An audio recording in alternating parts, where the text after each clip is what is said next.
Please consider supporting Black Women United YEG for the protection and advancement of black women and girls in Alberta. You can learn more about them at bwunited.ca.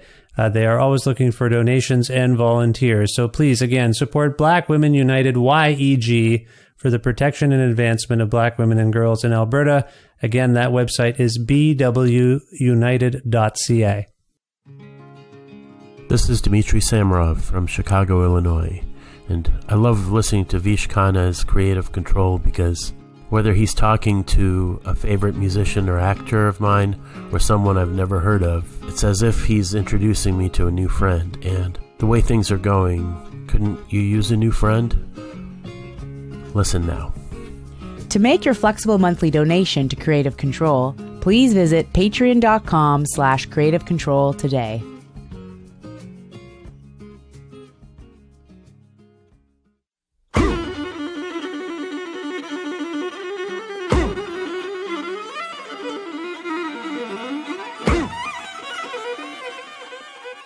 Kaie Kellough is a respected writer and recent winner of the prestigious Griffin Poetry Prize, who is currently based in Montreal, Quebec.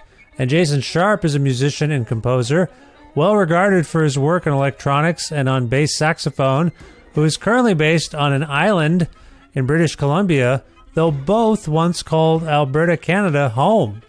After first encountering one another in Montreal's multidisciplinary underground music and arts community some 20 years ago, which led to a few collaborations, Kellough and Sharp now lead a fiery ensemble called FYEAR, whose self-titled debut album was released by Constellation Records on April 5th, 2024. To mark the occasion, Kaie and Jason joined me for a talk about our Alberta commonalities and the Edmonton Oilers, the origin of their social and musical relationship, writing one piece that has been divided into chunks for this dynamic album, and its concept and sound, what certain children think of the record, being a tension, how they work together, writing more music, other future plans, and much more. A part of the Entertainment One network with the support of listeners just like you who follow and subscribe to this listener-supported and donor-driven podcast and spread the word about it, and make flexible monthly donations at patreon.com/creative control, which is the primary and most reliable way for podcasters just like me to make a living. Plus in-kind support from Pizza Trocadero, The Bookshelf, and Planet Bean Coffee in Guelph, Ontario, and Granddad's Donuts in Hamilton, Ontario. This is episode 852 of Creative Control, featuring the lovely and talented Kaie Kellough and Jason Sharp from FYEAR, with your host, me, Vish Khanna. What is propels what is. We are from another time, fashion in, formed by the gone. Parts of us no longer, parts of, remember, ways of being, faded to wisps, to particles, to dust and drift. What's past is rising action, trajectory, and we are fuel. We propel into don't know, choices made by choices, into consequence or ongoing conclusion. What will live and who will inherit all that's dead, but all that is energy. All that. Hi, Kaie. How are you? Good, Vish. It's nice to be here with you. Oh, it's lovely to have you as well. Where in the world are you today? I'm in my living room in Montreal, and I am also I was in Alberta at one point in my life as well. Oh, yes, I'm in Edmonton. One point in your life. When was this exactly? I was a lot younger. We lived for some years in Calgary. So. Oh, nice. Where are you from originally? BC, Vancouver. Oh, you're just making your way east. That's your plan? Yeah, and Jason's made his way back west, so we kind of... That's right. Did you like your time in Alberta? No comment. Okay, fair enough. This is not meant to be an interrogation. I've been full-throated about my ambivalence myself. I like it, but also I don't know if I like anywhere at the moment. You know, everywhere is kind of messed up. Yeah, things have gotten kind of difficult in the world and expensive, and yeah. Yeah, it's a bit of a drag. Maybe we'll get into that as we talk about your record. We'll see. Jason, how are you? I am good. Thank you for having us. Oh, it's my pleasure. A longtime fan there, Jason. I gather you're in BC from what Kaie was saying? Yeah, I now live on Quadra Island, British Columbia, a little island off of Vancouver Island. But I did grow up in Edmonton and left Alberta some years ago.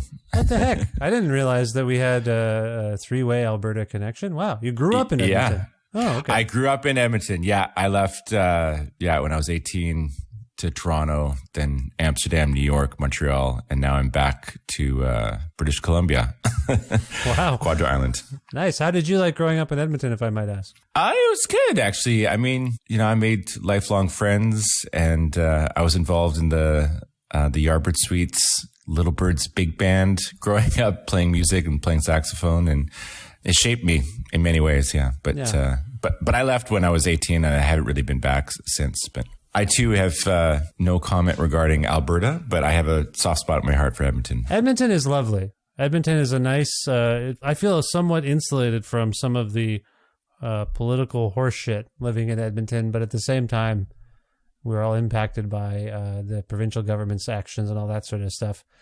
I feel like I'm compromising any ability I might have to get a grant at this point in the conversation from the, from the government, but no, I'm sort of teasing. I think it's fine to be critical about where you live, and yeah, it's a bit of a haven. So yeah, anyway, sorry, I was not expecting this, and you're welcome back anytime, Jason. There's great food here, great food. I will say that. I lived in a place in Ontario, a smaller town. Okay food, but this is great. Some great food. Have you heard that? Have you heard that from people, that it's become a nice food place? You know what? I have not heard that. I've got some friends who are amazing cooks themselves, and I tend to end up at their households when I'm crossing paths with them. But yeah. No, I there's much to explore at Edmonton that has grown in my absence for sure. So yeah. So I'll make it back one day. Kaie, I know you had no comment on your time in Calgary, but are you aware that there's a Calgary-Edmonton rivalry? I didn't know this, and how harsh it was. Oh yeah. When I was in elementary school, it was the Battle of Alberta years in hockey with, of course, the Edmonton Oilers and the Calgary Flames, and that was that was one of the big cultural things that would happen. Yeah, I actually saw one of those games with Edmonton against Calgary. Gretzky was playing back. Holy in the Lord, States. You got to see a Gretzky game. Wow, Yeah. He was. I got to see. He was my childhood hero, one of mine, and now I'm mortified just because he's gone. He's quite, he's a right-leaning guy. I don't understand how the career leader in the NHL for assists could be against socialism. I don't get it. That's the whole deal. That's the whole deal. What are you doing? Why are you being conservative? It's very odd. Anyway, that's weird. Anyway, it's nice to have you guys both on the show. Thank you for this time. I want to get into this relationship before we get into the band, how you two know each other. Let's begin with Kaie. Kaie, how did you know Jason? How did you encounter him? We met just in the Montreal arts community in the earlier 2000s, I think. And, we became friends, and gradually we tried collaboration on a number of occasions, and we slowly kind of started developing a vocabulary. A lot of our early attempts at collaboration would be less like jamming out on something and more really discussing how we were going to approach things, because we're both coming from very different artistic backgrounds, right? Mine was literature and literary performance, and Jason's was music, jazz music. So there would be a lot of time spent trying to discuss how we were going to approach making sound and what kind of structures we would use. And, Jason is a really thoughtful and sensitive musician. So he was really able to often find a conceptual framework for things that would allow us to proceed. So, and then things just developed from there. Yeah. But those were the earlier steps. In terms of your own musical interests, Kaie, what were they? Because I'm struck by your delivery as a performer, as an artist on this record in particular. You are an award-winning poet. Is that Is that wrong? That's accurate. Yes, that's true. Yeah, you won one of the most prestigious Canadian poetry. It's international now, right? The Griffin it's Prize. international now. Yeah. Congratulations on that. When was that again that you won that thing? That was 2020. Wow. Actually, yeah, it was 2020. It was 2020. Yeah. Congratulations. That's wonderful. Thank you. But back to my question: did you have Jason? You describe as being in the realm of jazz. Do you have musical leanings, particular influences, that sort of thing? Yeah, I mean, I listen to all kinds of music at this point. Like, my listening is pretty broad. But if we're talking about sort of childhood influences and formative influences, then, in my house, what was playing would have been, growing up in Alberta, you hear a lot of classic rock, a lot of country music as well. And it's funny because you take influence from your environment, right? So whether you like certain forms of music or not, or whether it's what you would choose to listen to, it still kind of shapes your ear in a way because you're accustomed to hearing it. So that is definitely there. But in my house specifically, I mean, my mom would love soul music, like old stuff, Roberta Flack, Aretha Franklin, gospel, Mahalia Jackson. Like around December 15th, the Mahalia Jackson would come on, right? And then it would be playing for a solid 2 weeks after that. But then coming from partly a Caribbean background, there would be a lot of reggae music from the 70s. So Jimmy Cliff, Peter Tosh, Third World, of course, the Wailers. Yeah. B.B. King. Yeah, those were some of my really formative musical influences. I had an uncle who listened to a lot of loved Miles Davis and Mingus too. So there was some jazz in the mix there. But yeah, reggae and soul music were kind of my early musical touchstones. I see. You mentioned the Mahalia Jackson would come on December 15th, which is my birthday. So I wonder, was your mother playing the Mahalia Jackson to celebrate the Christmas season or my birthday? Were you, I don't know when you got to, when you got to Edmonton. I think if it was around that area, it was definitely your birthday. Okay, that's very sweet of your mother to acknowledge my birthday in such a way. That's really lovely. She's a considerate woman. I feel badly that I didn't know this until now. I feel I got to send her a Christmas card this year, or you. I don't know. We'll see. Anyway, I'll let her know. That's lovely. Before we move on from your earliest musical influences, I wonder if you can talk about how either those or anything more recent might have inspired your own and current vocal delivery, if you will, your approach to reciting your words, singing. Sure. My son might say rapping almost. Right. Can you talk about any more recent things that might inform what you're doing now? Sure. I mean, in terms of really recent stuff that I might think of as being in a similar category, I would say some records by Anthony Joseph, also the Irreversible Entanglements stuff, some work by Saul Williams. I think more broadly, I would say a lot of classic dub poetry, Linton Kwesi Johnson, Jean Binta Breeze, Mikey Smith, Okuanura, so classic Jamaican dub and UK dub as well. And then there's a long history of jazz poetry. So some stuff with Amiri Baraka. There's a record where Quincy Troop and Hamid Bluyat play together on a couple of tracks. And then some of the beatnik style of poetry delivery with it's kind of declamatory. Yeah. But when I think of my own kind of delivery, I've always tried to reside within the register of speech, even if it's shouting or whispering, but speech being the main sort of vehicle for delivery, even if it might move towards something metered at times or even something tonal, but it's supposed to remain within the realm of speech. So it has a speech-like quality, and it doesn't necessarily move into singing or rapping. And one of the things that I've always thought, having grown up, mixed race Caribbean guy on the prairies, one of the things that I've always wanted was to articulate things in my own voice, right, with my own accent. Because when we were a kid, we had a lot of family in New York. So we'd go to Brooklyn, Queens, and like I mentioned in another interview, I grew up kind of smack in the middle of the hip hop generation, right? That's my demographic. And I never wanted to put myself in a position where I sounded like I was trying to appropriate an accent that wasn't mine in order to sound authentic in a particular genre, right? So my aim was always to really hone in on and focus on my own personalized delivery and accent, right? Yeah.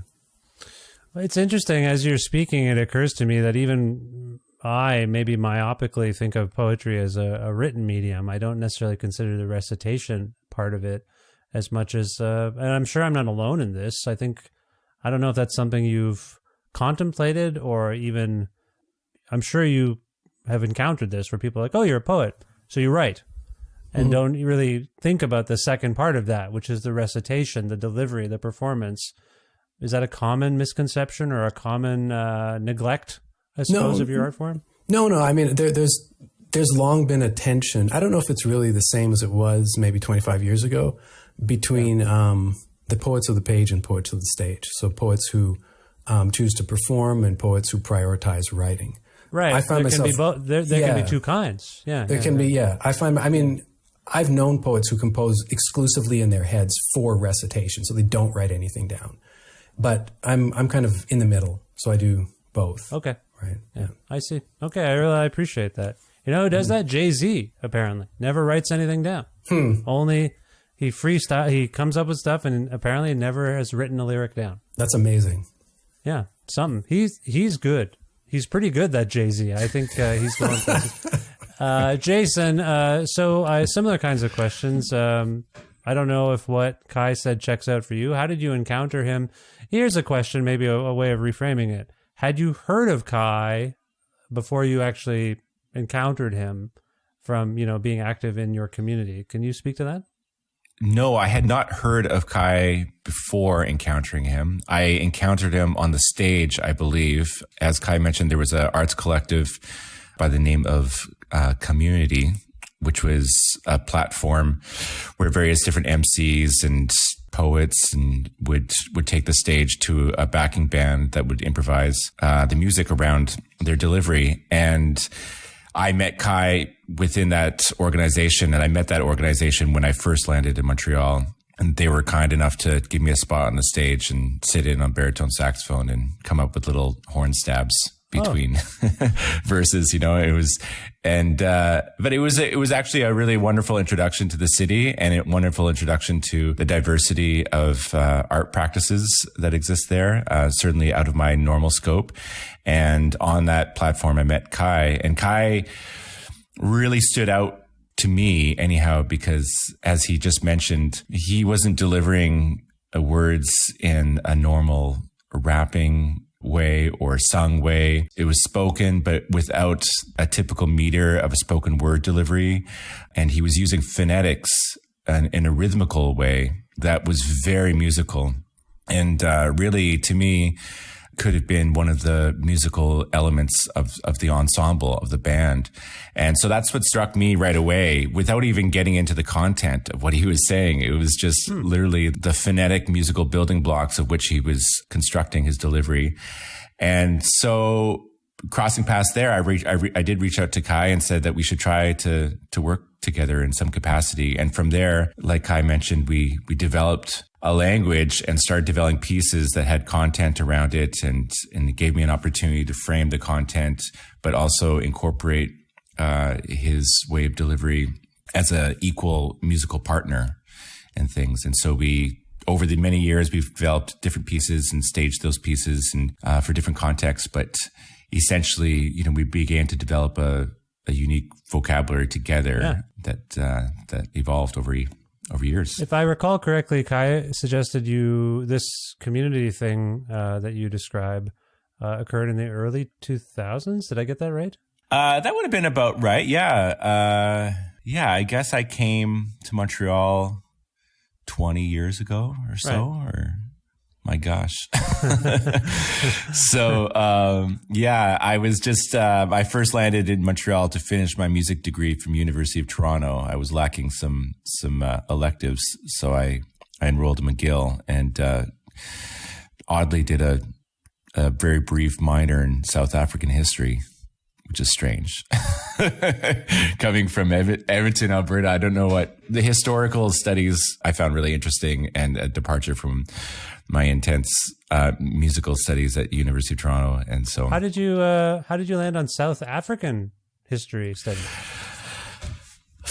I took a couple survey courses, and I think it just essentially, as I kind of narrowed in on historical discussions around South Africa, it just spoke to me in terms of the volatile history of the country and the incredible transformation of that area, and key political figures and activists, and it was just an amazing. We had got into some pretty incredible discussions within the classroom, and I felt like it was a compelling time or a compelling subject to dedicate my 1 year at McGill with.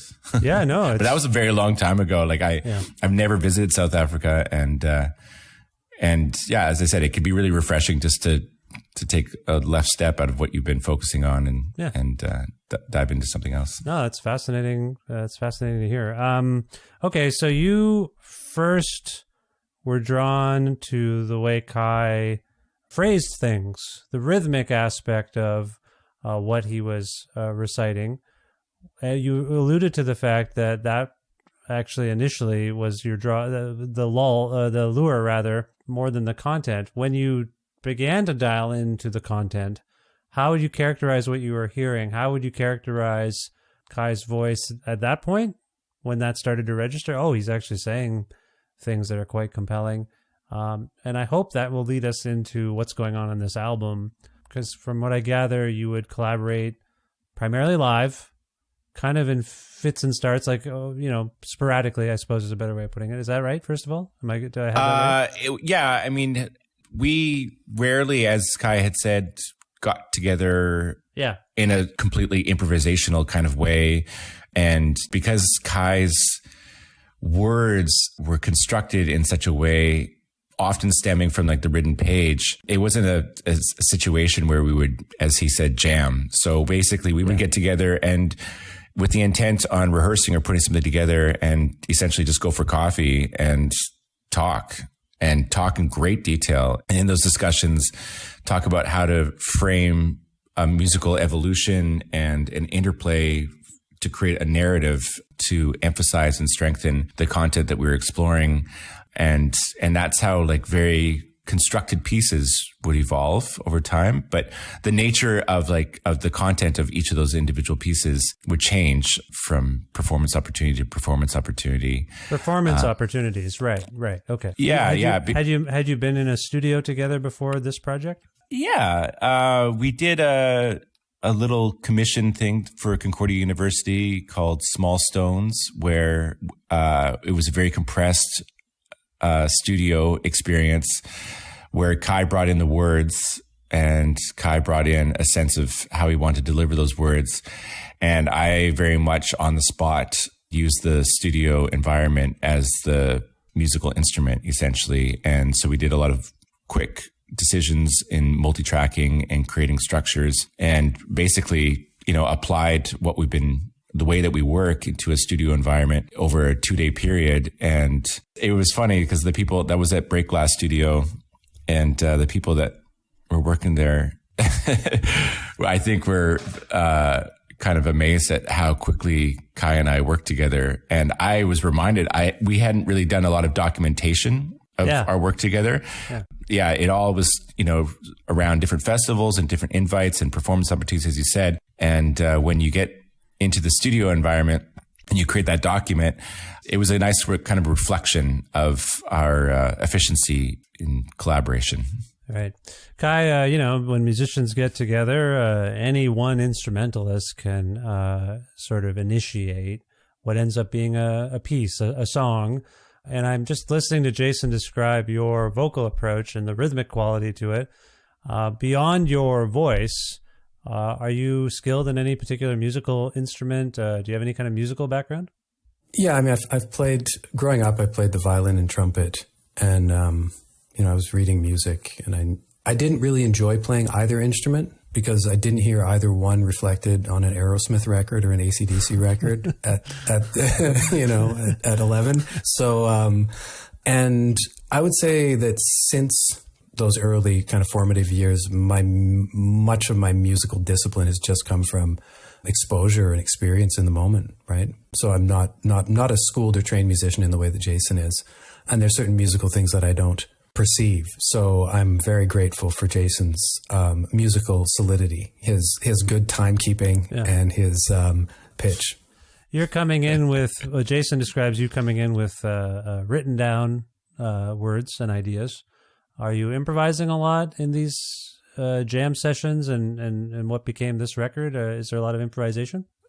Well, I can talk about two things. One, during the composition process and one during the performance process. Yeah. So in composition, sometimes Jason will ask me for something really specific that fits maybe a rhythmic approach. And in the moment, I'll have to come up with a phrase for him, where the syllable count has to match the meter. And then he might ask me for another one and another one. So I may have to come up with several phrases in the moment. So there is definitely an element of sort of immediate kind of first thought is best thought construction in the composition process. And those things get sort of codified really quickly. So they're improvised in the composition process, and then they become sort of part of the structure, right? And they don't change. But in performance, with a piece like the one we recorded, there are narrow corridors for improvisation because the piece has a really carefully determined movement and direction. And there's not really, there are some sections where you'd think that they could be sort of stretched out, or you can stay in the section for a while, maybe sections that are more rhythmic or more driving in a certain way. Yeah. But, we always have to be very careful to be looking ahead and tailoring our improvisations to what's coming ahead. So there is improvisation, but it's really contained and contextualized. I see. Jason, do you initiate some of the musical ideas then, or is it a collaboration? I'm sorry, how can I explain this? But no, I think that's my question. In terms of actually making music in this configuration, is it an equal billing in terms of someone coming in with a melodic idea, or is the music part of it something that you would initiate in this collaboration? Yeah, I think it's fair to say that I'm initiating all the musical aspects of this project and our collaborations in general. And like Kaie just mentioned, and I alluded to earlier, I'll often ask Kaie very, very specific things to fit within the container of the musical world that I'm building around this. So that could be, I need slow delivery of more vowel sounds to create a round quality that then the musical backdrop will be expansive and in this way. Or I need 8-figure of consonant sounds that is going to be repeated at increasing speeds with improvisation in between. Or I need gibberish that's going to, crescendo to this moment, and then on the resolution have a very clear delivery that is in a monotone kind of quality to it. So it's very mapped out, and I'm often asking Kaie, to jump over these hurdles and do these vocal gymnastics, really, that I know that he can very uniquely do. And that's where this collaboration runs deep, because this is all written and conceived of around an intimate knowledge of Kaie's abilities. Yeah. And then in this particular project, we're so fortunate to invite Tanya Evanson into this project as a secondary poet, because I think the list is very, very small of people that can fit into this world and be a counterpart to Kaie's vocal delivery. So in terms of the composition and bringing the musical ideas forth and writing, I would say I'm bringing all those musical ideas together and creating the container for it, but it's very much exclusively, inspired by the uniqueness of Kaie's abilities as a poet. You suggested that FYEAR is a world. It's a container. Can we just home in on that for a moment and elaborate upon how you would characterize this world exactly? Because as I listen to it, it feels very much music of the present, but also the future, obviously drawing from the past. What am I talking about? That's what everything is. But I was trying to so I'll be honest with you guys. As I sometimes talk about on the show, I play music for my family. I mean, whether they like it or not, I'm like, Papa's got to prepare. So while I'm making dinner, we're going to listen to some music. And often they, oh my God. Often they love it though. Often they love it. But this morning I was playing FYEAR in the car as I was driving my son and his friend to school. And I could tell they were challenged by it. I'm just going to be diplomatic and tell you guys, they seem challenged by what it was. What is this? What's going on? And by the way, my son is just fully into Kendrick Lamar mode right now. So if it doesn't have a beat, solid beat, he's like, what is this? What's going on? Anyway, some of it's, and I want to get into, I guess where I'm leading us is in the intent, the content, what you're talking about, Kai. But I do want to go back to what I was saying there. Jason, you suggest it's a world. Very few people could really fit in it. That's what you said. I'm reciting what you said back to you. I don't think I'm making this up. What does that mean? What is this world, and why might it be a challenge for other people to fit into it? Okay, well, I'd love for Kai to jump on this afterwards and talk about the content of the piece and the world that it is creating. My reference to the world that I'm speaking to is the world that the performers inhabit. So my comment was that this music and this universe that we are occupying and animating is uniquely written for the individuals within this ensemble. So the fact that I'm asking certain things of the violinists, I'm asking certain things of the drummers, I'm asking certain things of the pedal steel. I mean, you wouldn't even know that's a pedal steel half the time. And because I have, an intimate knowledge and admiration for my friend Joe Grass, who can create these spaces. So my comment is that the ensemble is conceived around, the unique attributes of these people, and those people coming together can create a musical world that is uniquely representative of their individual talents. Just in terms of sort of, I guess, mutual friends, I mean, you've got Steph and Jesse Zuba, like these top tier people. And it seems like the work demands top tier people. I'll say that. It does. It really does, and I've been so fortunate to have collaborated on many different occasions with everybody within this ensemble in very different contexts. And so it was really a joy to bring Jesse and Josh from the West Coast out here. Well, we recorded in Montreal.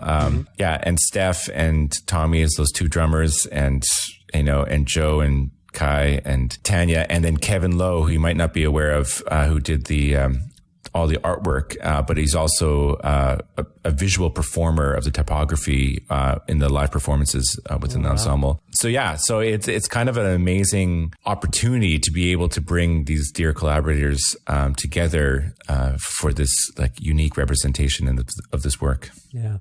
I can't believe you invoked Kevin Lowe. How many Edmonton Oilers references are we going to have on this episode? It's unbelievable. different Kevin Lowe. Thought you'd like that one. Thank you. I appreciate that. Yeah, thank you.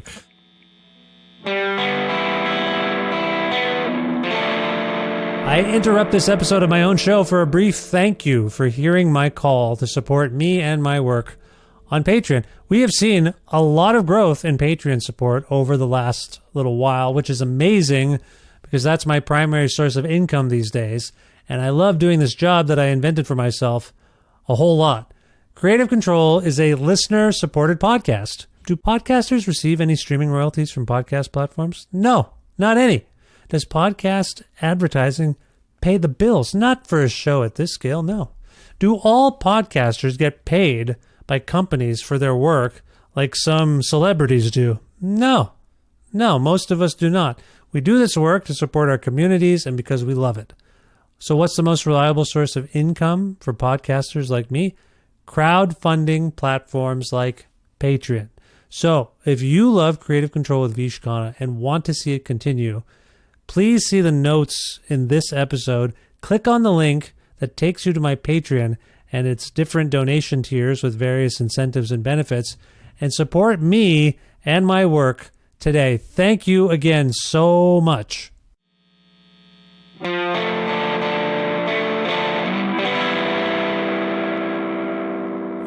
Now, Kaie, I want to get to you here now because we're getting into the lyrical intent, I suppose, and maybe what's inspired it. I have a couple of questions in this regard. I want to follow up on something that Jason suggested about asking you to stretch out consonants, syllables. I need you to do this or that. I wonder if that suggestion and that musical direction influences what you are actually going to talk about, and if you can cite any examples of that. And then within that, in a general sense, it sounds like you're a big part of the world creation going on in FYEAR. And I alluded to the fact that temporarily, I'm not sure where this is taking place. So that's my own maybe baggage that I'm bringing to this. Can you talk about your intent in terms of what you want to convey in this project? And again, how Jason's musical direction might influence or inspire what you do as a vocalist? Yeah, I can say that the best request I've ever gotten from Jason was these short bursts of gibberish that sound diabolical, like a record spinning backward. So that was during the Small Stones recording. Right. Yeah. But yeah, and he delivered. Yeah, thank you. Yeah. Working with Jason is, I really have to think about the content of what I'm going to write, because I feel like it has to support and work with, or give Jason enough to work with musically, right? And Jason, the baritone and bass saxophones have really grave and imposing and beautiful sounds, but they can be grave and imposing. And there's such a range to those instruments. They have a big presence, to say the least, right? And sometimes his musical sensibility really is bold. And you can see that just from some of the choices that are made on the record. It's very kind of maximal and sprawling and epic sometimes. And I often feel challenged in a good way to come up with material that will allow Jason that kind of latitude to really explore the kind of scope of his musical sensibilities and the range of sounds that not only he can produce, but that he might want to hear in a composition, right? At the same time, I do come from a literary background where I think often about the intersections between literary form and also what's going on in the world. So, social implications. Yeah. And a lot of this text was rewritten and revised during the pandemic. And a lot of the text isn't actually mine, in that I didn't just kind of pluck it out of thin air. I didn't just sort of kind of like take the social temperature and then sit down and write something to express my feelings. But a lot of it comes from the language of the moment. So language drawn from news broadcasts and lectures by British philosophers and on different topics that came up during the pandemic, essays on or discussions of climate change. So it's not necessarily that intact phrases were, I guess, plucked from somebody else's work, but the sense of the language and the sense of where it was going and what I was saying was drawn from those varied sources. Yeah. And I guess the overall direction that the text was taking was thinking about how we think about the future and how we think about our futures and access to the idea of a future.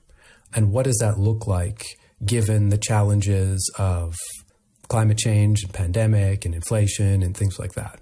I mean, that comes through in the lyrics, the poetry on this. Sorry, is it wrong to call them lyrics? I just realized I might be misspeaking. Yeah, it's a funny tension that I think about often, because I have tried to write lyrics in the past, right? Yeah. And it always kind of swerves in a slightly different direction. So it never really becomes lyrics. And I always think of lyrics also, this may be a mistaken association, but I always think of lyrics as being sung, right? Yeah. Sure. Yeah. And so, do you not consider what you're doing singing? This is a tension. You made a record. It's on a record label. Yeah. They make music. Mm-hmm. You're a poet. Do you consider yourself a singer? No, I consider myself a tension in the record and in the process. Personified tension. I've not had a personified tension guest on the show before. That's very fascinating. There you go. Well, I mean, you know, it's funny. There are a lot of tensions surrounding that, and I would, I guess I have hesitated before identifying as a vocalist. So I always call myself a poet, performing poet. I'm making jokes, but I want to make sure I'm identifying you properly as well in terms of your designation here, because there is a tension. I will say that one of the things I pick up on from your record, or what it's got me thinking about, is the pandemic. Among the other things, I feel like the pandemic brought to light our relationship to dealing with climate change, and you talk about the future, and I feel like within the subtext of conversations about life right now is like, who deserves a future? And that's really fucked up. Like the fact that one of the things that for me that came to light during the pandemic, this pandemic, is that humanity for some is a more esoteric term than I realized. I thought we all understood that we should all treat each other well. I mean, sorry, I'm not naive. I just am shocked at the brazenness of people in power, in particular, suggesting that some human lives are expendable and disposable. And what we've discovered, I think, is no, all of our lives, to some, are expendable. And, you know, you're talking about temperature changes, and I think on the record, I mean, like, you're talking about a thing that's been staring us in the face forever, and we've ignored it, and it's getting worse and worse. I'm talking about climate change. Then you got viruses. As we're speaking, there's more of them surfacing, and I don't think anyone's going to do anything about it. I think we're kind of on our own. I'm sorry, I went on a bit of a rant and a ramble. Is anything I'm saying resonating with you in terms of what might have inspired your writing on this record, Kai? Yes. I guess what the pandemic kind of brought into the pandemic really made me think about this closely, and it came out on this record, was that we all have varying degrees of access to the idea of a future. Like the scope of a future that we can consider for ourselves differs from person to person and country to country, community to community, group to group. And that has always been the case, right?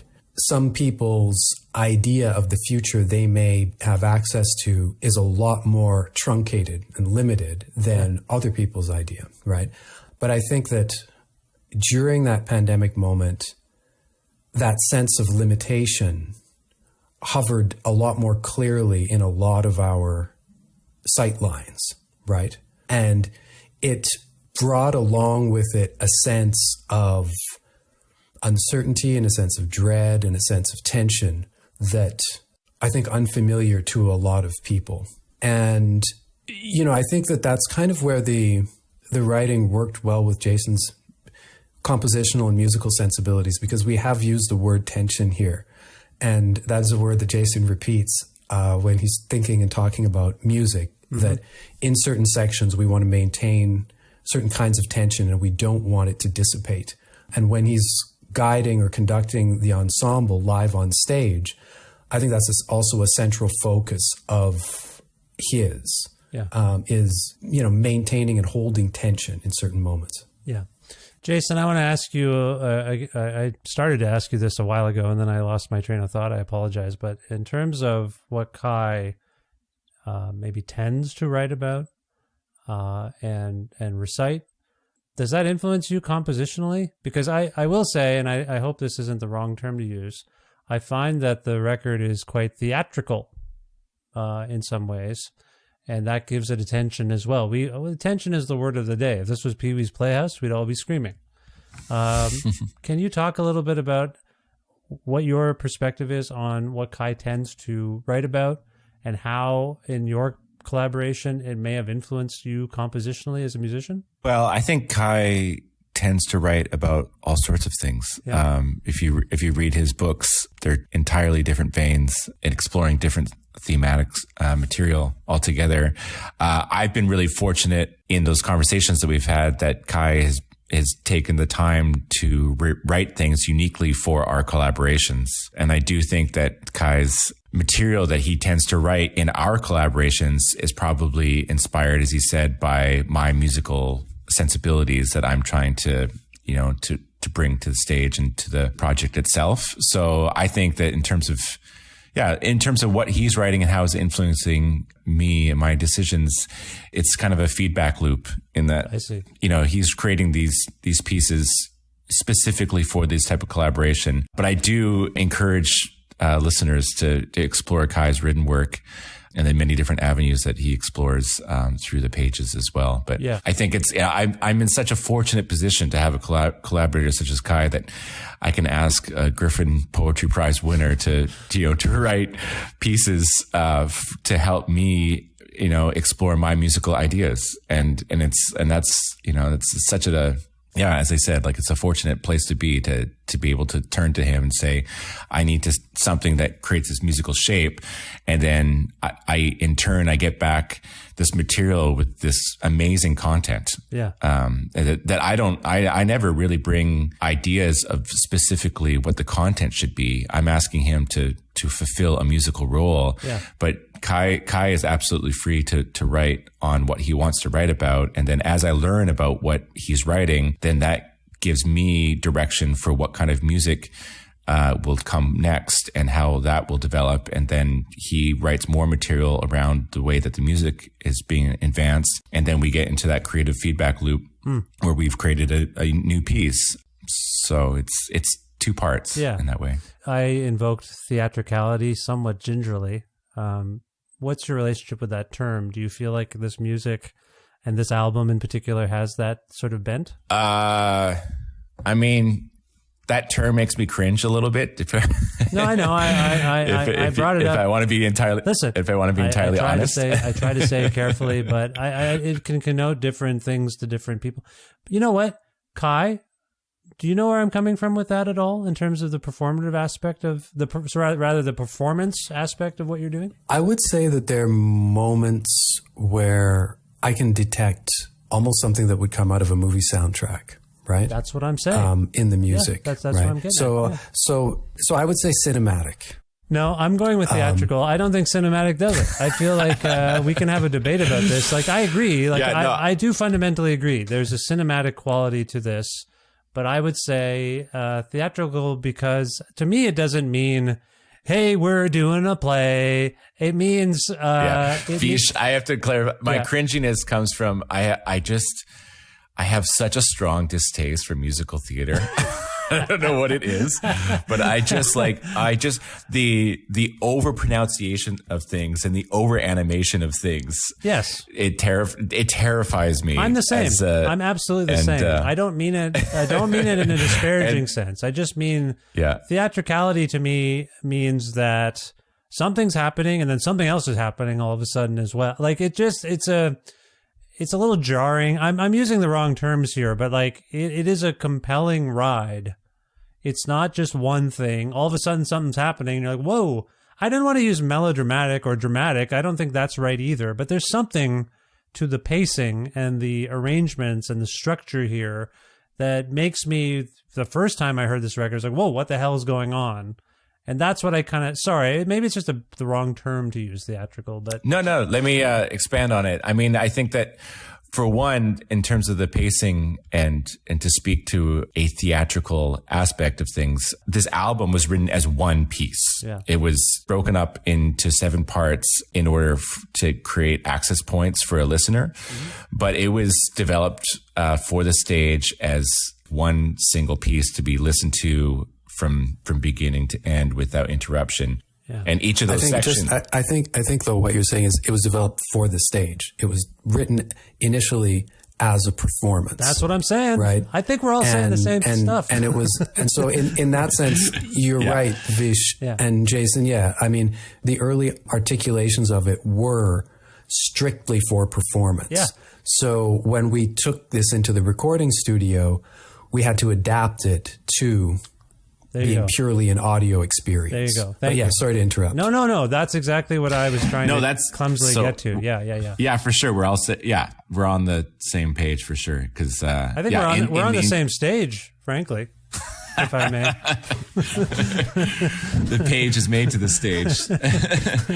And so, in that context, experiencing something, as one stage thing and then having a narrative that can take us through different emotions and different storytelling throughout that 45-minute journey, or approximate 45-minute journey, it creates cinematic moments. It may create, more animated moments for sure, but it's something that, was initially meant to be digested as kind of one long arcing narrative. Yeah. I think Tanya's involvement as well creates, again, I don't mean to make anyone cringe, but it does suggest almost characters, like different voices suggest different characters. I would say that's true of a band writing a song. Sometimes depending on the band, someone will start singing and then someone else will sing a bridge, and you're like, oh, this is like it's like the story is being told by different characters on some level. Dialing into that, Kaie, we've talked about your poetic contributions. Did Tanya write her own stuff? No. So I wrote the text for two voices. Okay. And Tanya, as Jason mentioned, just has really skilled poet in terms of the performance side of things, also her writing, and just poet and novelist and translator as well. Yeah.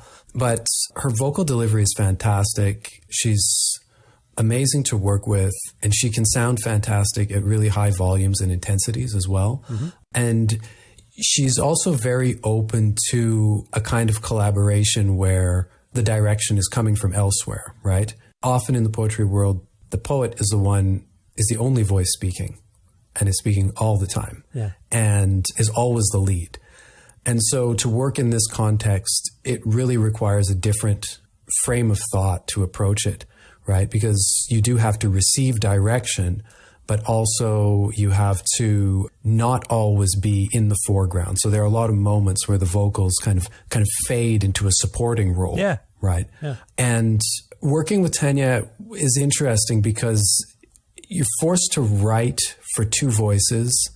And in that sense, there's a lot of pressure because you want the other person who is also speaking to be able to feel comfortable saying what you've written, right? And I think that goes for writing for Jason and for other band members as well, because what is said is associated with them. But with Tanya, it's more intimate because the words are literally being embodied by her. Yeah, on a number of occasions, just revising the text, it did require a lot of thought, thinking about Tanya and her own sensibilities and her own position in the world and her own aesthetics and her degree of comfort with different elements in the text. You both sound like you're directing a staged performance, and more than a musical one. So I just find this project very compelling. Jason, from your reckoning, is FYEAR a set band, or, to follow up on what I was saying earlier, or trying to say, troupe? Do you feel like this is a set configuration on some level, or is it malleable? Will it change, do you imagine, as you potentially pursue further work together with Kaie? I think basically FYEAR is a fully realized orchestration of Kaie and I's duo efforts. And this particular project, it started in a smaller configuration of a single drummer, and actually even earlier, it was Tanya and Kaie and myself and Kevin, and then the addition of Steph Schneider and Joe Grass, and then the expansion of a secondary drummer, Tommy, and then Josh and Jesse Zubat. But it all kind of, expanded to that orchestration stemming from just a duo. Yeah. And I think now that we've realized the sonic capabilities of FYEAR in this particular orchestration, I think FYEAR, this is the ensemble. This music is uniquely orchestrated for these people. And I hope to be able to have the opportunity to go through that creative process to, amass these amazing talents again. Oh, great. Exactly as they are as FYEAR. I think Kaie and I will continue to develop pieces as a duo, and it will probably start from that duo perspective and work its way into a fully orchestrated version of another ensemble piece for FYEAR. Nice. Well, that sounds aspirational at the moment, so that's cool. I mean, I assume on some level you're like, well, we made this record. Let's see. I mean, do you care much about how it's received per se? Of course. I mean, you know, there's an enormous amount of work that goes into developing a record. You know, anybody that has put anything out into the world, you know, can attest to that. And of course, when you do that, you want it to find listeners that it resonates with, for sure. And that, you know, feedback that helps propel projects and helps propel a kind of a creative spirit to keep, you know, putting things out into the world. And I think it's really important to know that what you're doing is landing with some certain people. I mean, of course, you know, this is not the music to play as you're driving with your kids in the car. This is. Well, I mean, I'll just say I have a 2-year-old girl, and I wouldn't do it. I will say, for what it's worth, and I'm not bragging or nothing, but you can imagine, given what I do, I encounter lots of different kinds of music, and I don't intentionally play it all for them, but they will hear it because it's playing in my office, or it's playing on the record player, or it's right. Like I say, I'll sometimes zap it to one of the speakers while I'm cooking or whatever. So they hear it and they will opine. They'll say, and some of it they fall in love with. Absolutely. But yeah, I hope I didn't come across as insulting anyway. I'm just saying. I have a funny. Anecdote on that is, and I commend you as a parent that's amazing. And I, as I just said, I have a 2-year-old daughter, and I was editing, one of the videos that corresponded to one of the track releases, and my 2-year-old came over and said, "Dada, is that your music?" And I said, "Yeah, it's my music." And she goes, "Your music's loud." And then I said, "Yeah." And then she paused for a moment and she goes, "I don't like your music." Kids are so honest. My son, it was beautiful. my son has sort of appeared in the world of my show. Last year, he got to interview Ad Rock from Beastie Boys. Oh my gosh! Grew up a huge Beastie Boys fan. I had an hour scheduled with Adam. And then I said, "Adam, at the end, do you think my son worked up 3 questions? Can he ask?" And he's like, "Yeah, absolutely." So my son got to talk to Ad Rock. My 9-year-old daughter got to interview Will Oldham and Lori Damiano shortly after that, because if one of them gets something, the other one wants it too. Oh, he got to ask questions? I want to ask questions. I'm like, all right. So anyway, they're dialed in and they have opinions. And again, full respect to all of you. I love this record personally. I says to my son, and his friend, or they're listening to this as we're driving, I go, "Do you have any questions for FYEAR? I'm gonna ask them some questions. You got any questions?" My son goes, "Yeah, why?" So let me just finish on my comment or my answer to why, because I have to say, like, this piece was definitely, it was a challenge to document in the recording studio. It was, and it had to be perceived of like, how are people going to listen to this? And how is it going to find a listener that resonates with the material itself? And so, you know, going through that studio process, you know, I definitely had to conceive of a recording process and a mixing process that landed this record as a headphone listen, you know, so that you could really hear the details and hear the panning of voices between Tanya and Kaie, and in the left and the right, and those male and female voices coming together as a single voice at times, and then pulling apart from 2 different perspectives at times. And it really ends up having to become the document process has to, you know, you have to conceive of how is this going to relate, or how is this going to land with people, and that starts to dictate what your flow is in the studio. But I have to say, I mean, we've had the opportunity to perform this piece just a handful of times, and it's a powerful experience live. I mean, it is a powerful experience being on stage with these people.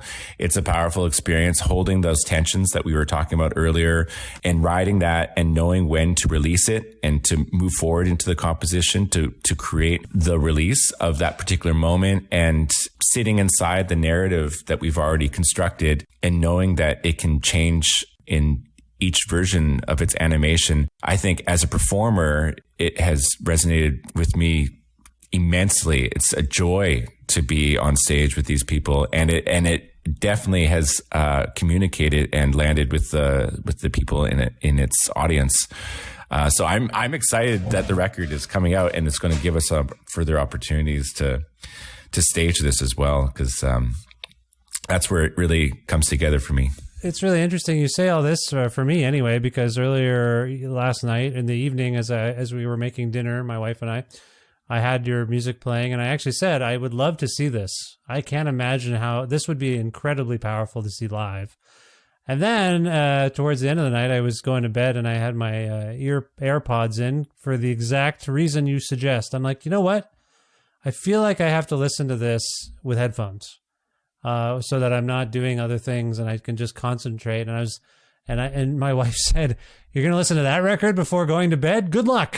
You know, like imagining the intense dreams I might be having afterwards, because it's got this intensity to it. But yes, the level of detail with headphone listening, anyone listening to this, I urge you to listen to this album on headphones, because it's really wonderful. And this took I feel like a disparaging slant at the end from my family. I apologize on our behalf. My wife and I think it's wonderful. Kaie, we heard Jason say hopes and dreams for the future. I wonder if we can take a moment to talk about future plans for both of you individually, and also maybe within this project. Kaie, have you started contemplating any work towards FYEAR? New work, I mean, at this point? Yeah, we have. Absolutely. It's just a question of coordinating our schedule so we can get together and start to work on it in a more focused way. Yeah. But there is something that is kind of at the beginning of its creative life. A text that's fairly fresh, and some compositional ideas that are there. And we're trying to think of something that is primarily an audio document and that we will later adapt to performance. So to kind of take the opposite approach. Okay. Yeah, one thing I would like to say though about this record is that I think that there's not an attempt to be difficult or dramatic or theatrical on this record. But I think that what that comes from is the fact that it's a really focused and compressed discussion of some of the challenging concerns that we face nowadays. And during that 44-minute piece, there's really no respite from that, right?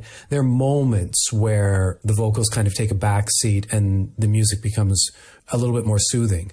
But generally speaking, it's a really focused concentration on the challenges of the moment. So I think that sense of concentration gives it some of the difficulty and intensity that comes across, because usually we only get that in short bursts, you know, and we have distractions from it. We're able to move away from it and move back into it. So, you know, if you're committed to listening to the whole record, then I think that you will feel some of those things. Yeah. I just want to say, like, I have been told, and I think many scientists and people who actually know things have been told, that when they convey accurate information, or factual information, I should say, they're being a bit dramatic.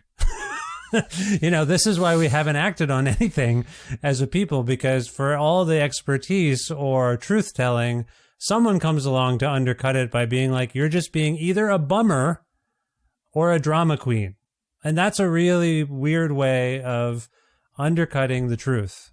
So I don't want to retract what I'm saying. By the way, I'm not even talking about the content. I was more talking about the sort of overall feeling of being overwhelmed in a sensory sense by your music and by this work.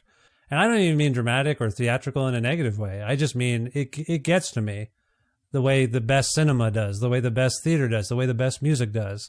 I'm compelled by it. So I just want to clarify that. And I don't know if what I just said resonates with you, Kaie, about this notion of like the truth sometimes sets people off and suggests that we're being, yeah, like what I said earlier, just like you're being kind of dramatic.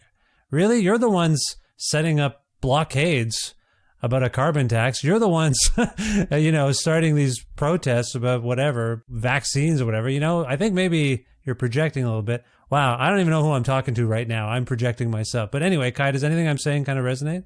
Yeah, the truth shall set you off. Possibly.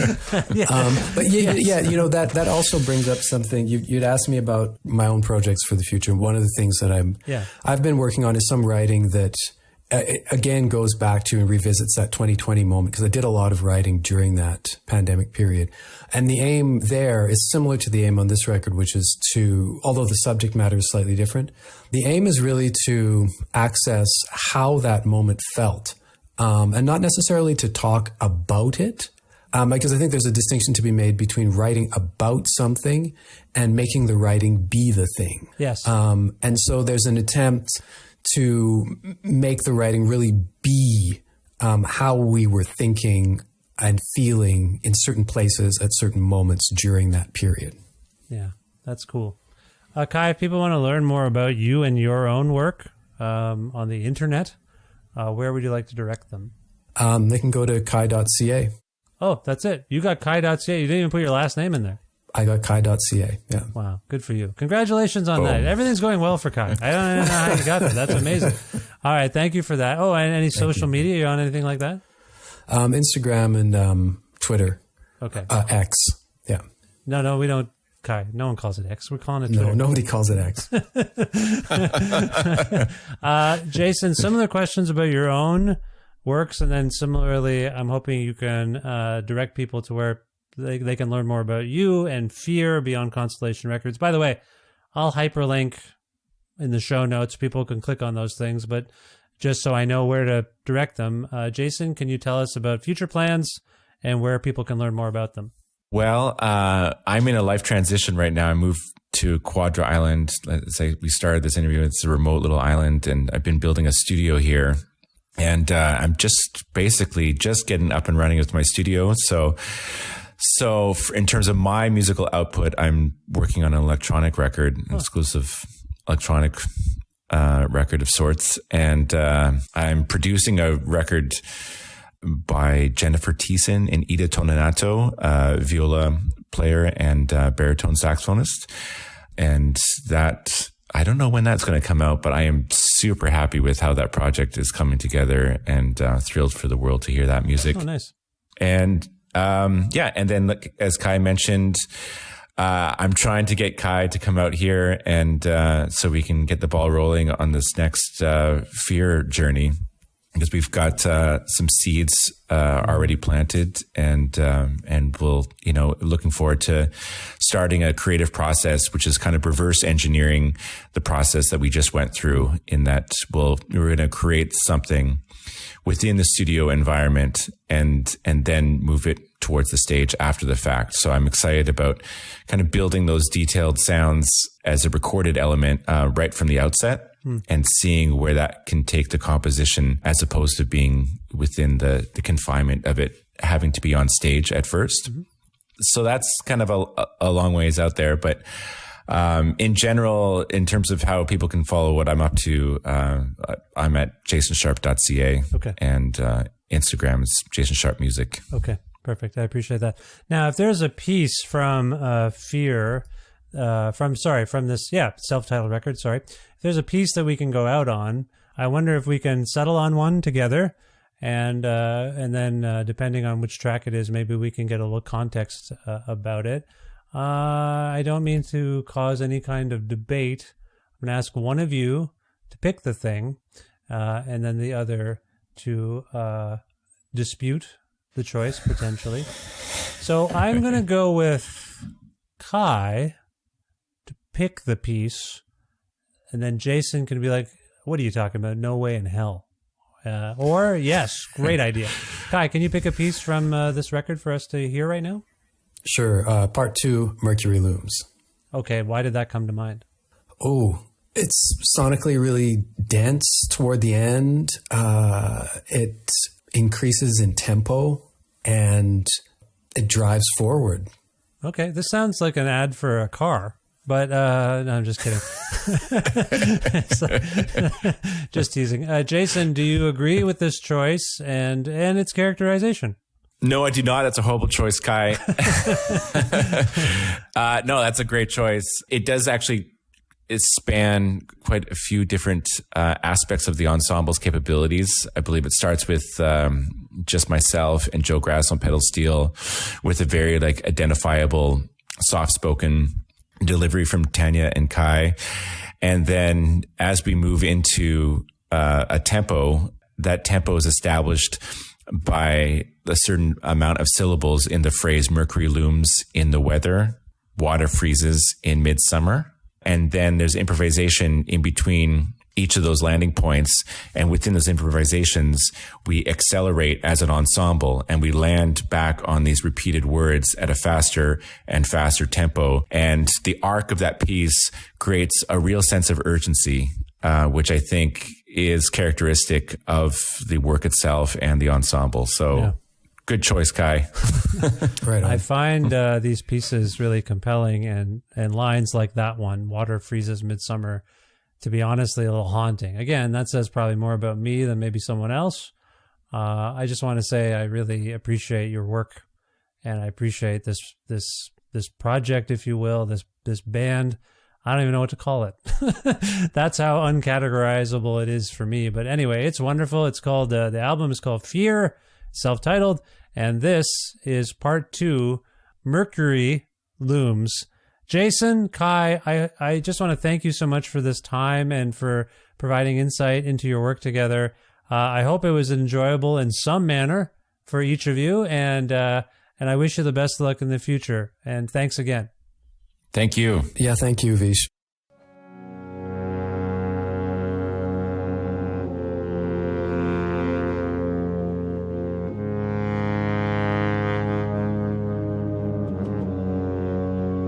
What is the future?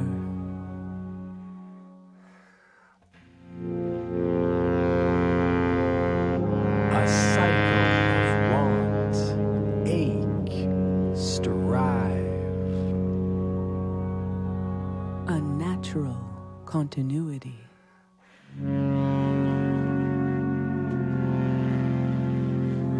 Awake all night.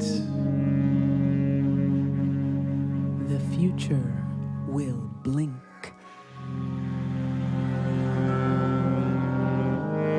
A global anxiety.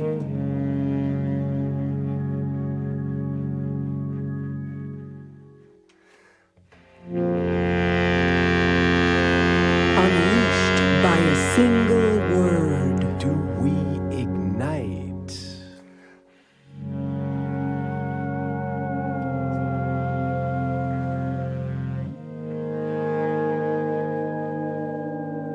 Is the fuel in the womb.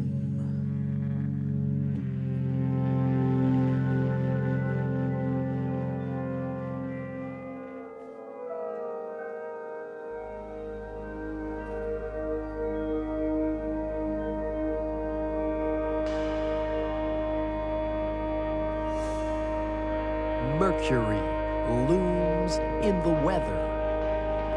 Plastic tides migrate across sunsets. Simultaneous. Spring Interrupt melts each other. the glacial Shade depression. darkens the vision. Ice And I expands in the heat. Important Water with less. freezes Time midsummer a bigger in the prairie. Or A fire, is the snakes, rotation dry brush. A storm counterintuitive. rages inside a storm. Along the coast, a moldering Mercury nobody washes owns. up against winter. A storm A slick rages rainbow inside a storm. oil Along paints the the coast, snow that Mercury ignites as and it drips from inflated taps. premium Summer flooding the gutter. germinates in Spring the coldest blooms in the month. winter. Autumn The seasons is babble an in inflated the weather. premium. Plastic Flooding the tides gutter. migrate A across spring sunsets. blooms Spring in the melts winter. the glacial The seasons depression. Ice babble expands simultaneous. Mercury is in the weather. Water freezes in midsummer. Mercury is in the weather. Water freezes in midsummer. Mercury is in the weather. Water freezes in midsummer. Mercury is in the weather. Water freezes in midsummer. Mercury is in the weather. Water freezes in midsummer. Mercury is in the weather. Water freezes in midsummer. Mercury is in the weather. Water freezes in midsummer. Mercury is in the weather. Water freezes in midsummer. Mercury is in the weather. Water freezes in midsummer. Mercury is in the weather. Water